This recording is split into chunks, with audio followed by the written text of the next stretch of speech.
Semanggi, kembali lagi dengan kita Alfi dan Walia dari admin Coachshop Pusat. Nah, kali ini kita akan membedah buku yang berjudul Akuntansi Perpajakan dari bukunya Sukrisno Agus dan Estralita Trisnawati ya. Ini penerbitnya Salemba 4 edisi 3. Bukunya seperti ini. Iya, seperti ini.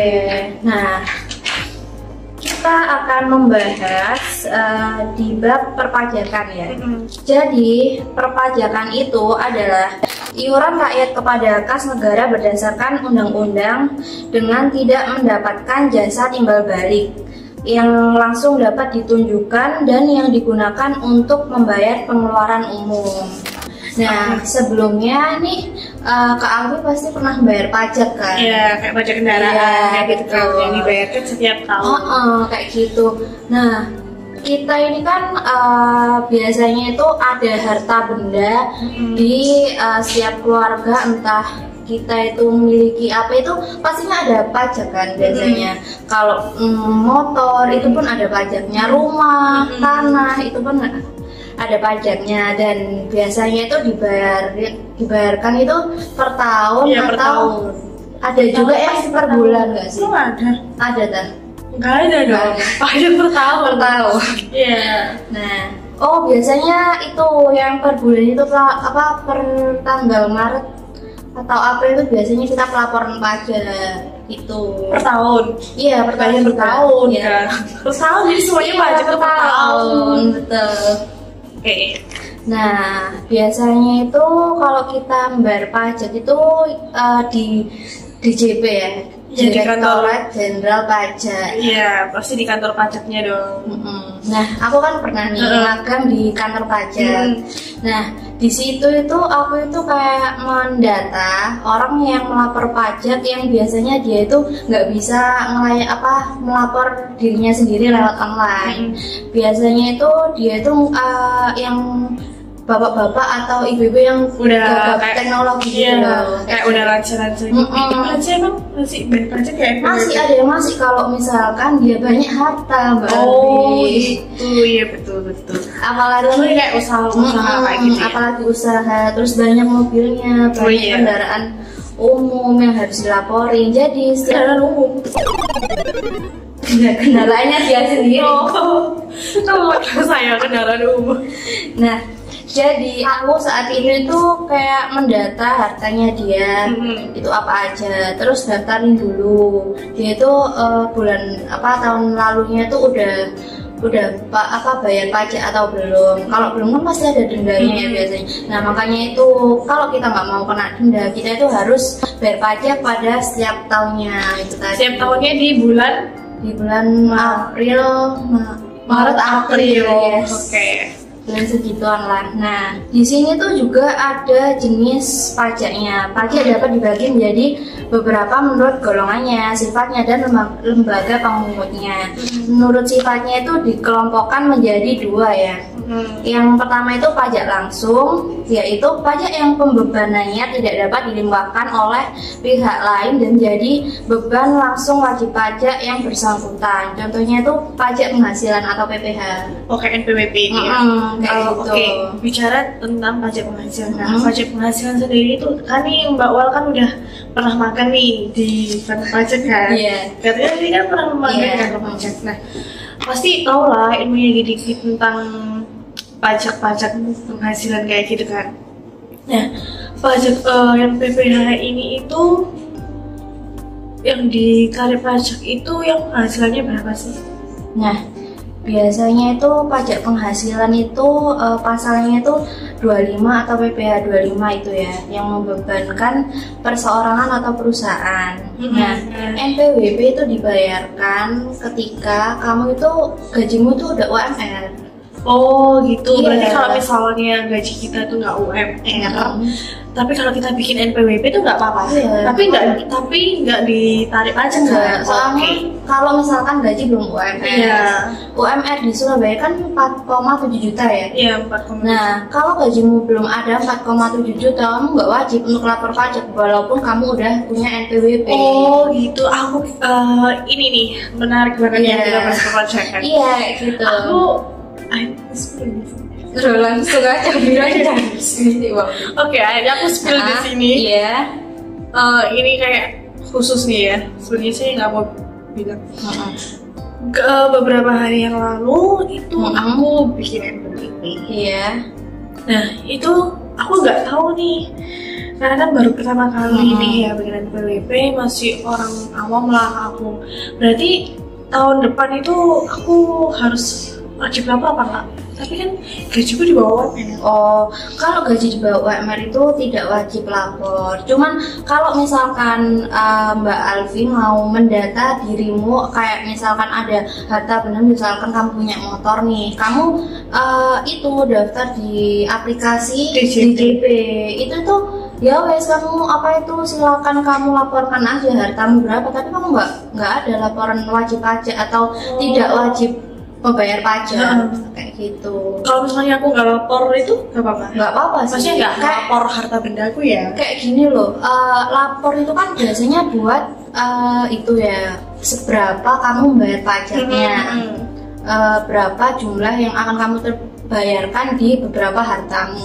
Nah, kalau kamu nggak lapor di setiap tahunnya, harta bendamu kan entah itu berkurang atau berambah, itu kan nggak akan tahu. Jadi nggak akan ngerti pembayaran yang akan kamu hasilkan itu berapa nantinya, jumlahnya itu berapa. Oke. Tahu kayak gitu.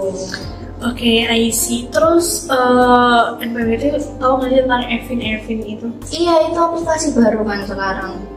Dulu itu belum pakai Evin. Harus ya, berarti sekarang harus pakai Iya, Evin. sekarang pakai Berarti Evin. setelah aku punya NPWP-nya aku wajib Kalau minta Evin.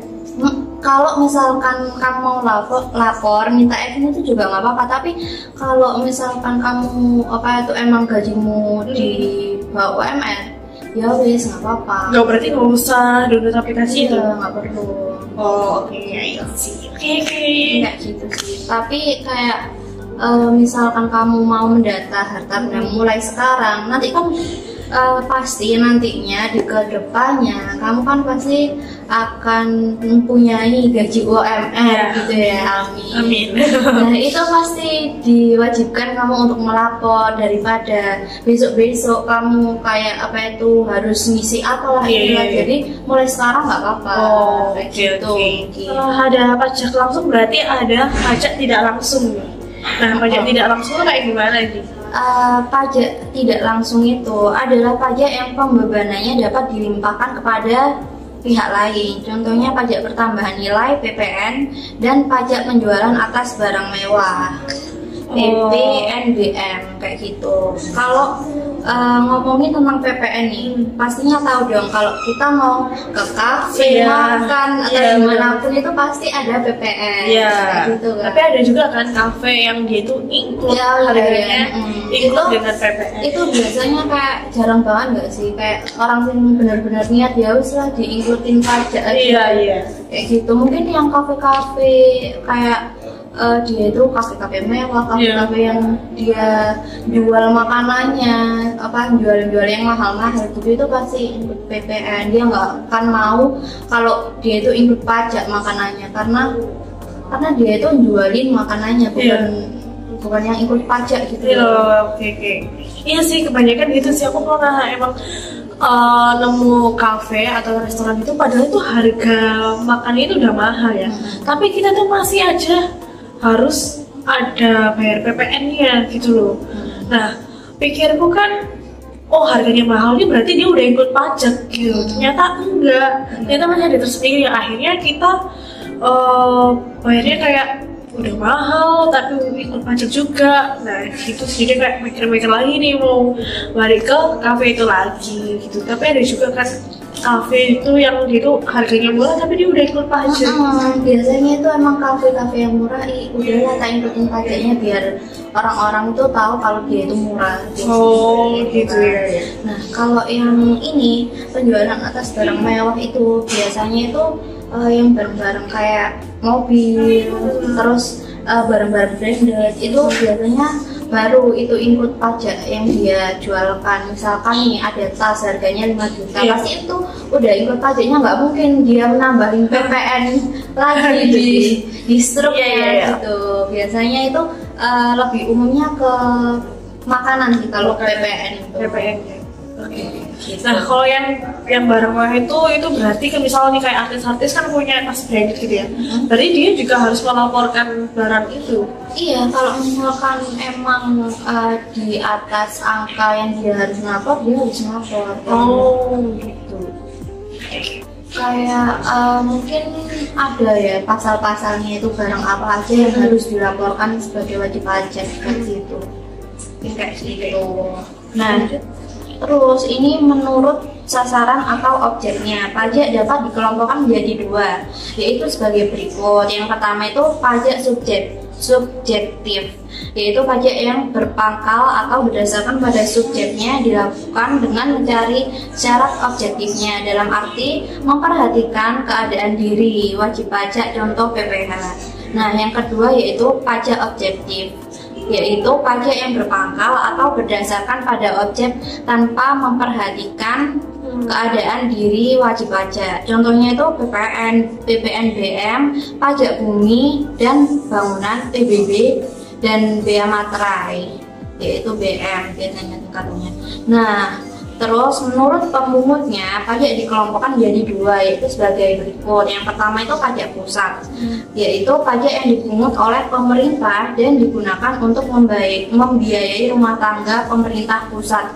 Contohnya yaitu PPh, PPN, PPNBM, PBB, dan BM. Yang kedua itu pajak daerah, yaitu pajak yang dipungut oleh pemerintah daerah dan digunakan untuk membiayai rumah tangga pemerintah daerah. Contohnya itu pajak reklame, pajak hiburan, pajak hotel dan restoran, dan pajak kendaraan bermotor, kayak gitu. Maksudnya udah mulai paham nih, karena aku yang baru orang awam, baru bikin NPWP. Nah, Mbak Wal sendiri ada NPWP nggak sih? Kalau aku sih, kan aku baru kerja ya, belum ada, udah ada setahun sih, tapi gajiku kan belum UMR gitu ya, jadi aku masih belum gitu loh membutuhkan NPWP itu sendiri, jadi aku masih belum daftar NPWP gitu.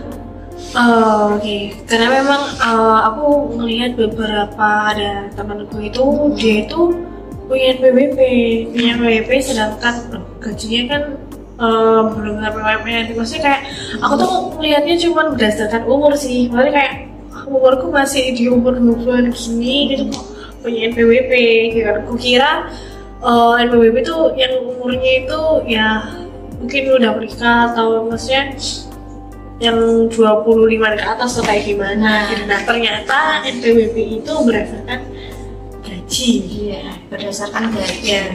Nah gini Mbak Alfi, kalau udah pernah tahu ya, mungkin perusahaan itu biasanya itu kalau merekrut karyawan dia itu pasti tanya ada NPWP atau enggak, kayak gitu. Mungkin teman-teman yang sepantaran kita itu kayak berpacu pada itu juga sih, kadang itu perusahaan besar-besar apalagi ya, itu tuh dia pasti menanyakan apakah ada NPWP atau enggak. Jadi kayak akan NPWP itu bisa didaftar sebebas mungkin ya, entah pokoknya di atas umur yang kalian udah punya penghasilan gitu kan. Nah jadi entah dia daftar belum bekerja, entah dia daftar udah bekerja terus gajinya udah belum UMR itu tuh biasanya dia bisa daftar gitu loh, karena gitu. Itu tadi mungkin ada peraturan dari perusahaannya dia sendiri atau gimana, atau biasanya ada yang peminjaman uang itu juga kadang ada NPWP-nya gitu. Iya sih, pasti peminjaman uang kan di NPWP itu biar dipercaya juga ya, apalagi yang kayak butuh yang dana besar gitu kan, di atas kayak 50 apalagi yang juta. biasanya pinjem bank itu Iya. harus wajib banget. Oh, ya berarti kesimpulannya adalah perpajakan ini itu berarti pajak dipungut berdasarkan atau dengan kekuatan undang-undang serta aturan yang jelas. Terus dalam jenis-jenis pajak itu dibedakan menjadi 3 klasifikasi, ya kan? Yaitu ada menurut sifatnya itu ada pajak langsung dan tidak langsung, dan yang kedua menurut sasaran atau objeknya itu ada pajak subjektif dan objektif, dan yang ketiga menurut pemungutnya itu ada pajak pusat dan pajak daerah. Oke, terima kasih banyak Mbak Wal atas apa ya kayak pelajarannya tentang perpajakan ini. Saya juga jadinya menambah ilmu, wawasan tentang perpajakan ini. Ya. Iya. Oke, terima kasih. Semoga bermanfaat. Oke, sampai jumpa di video buku berikutnya. Bye bye.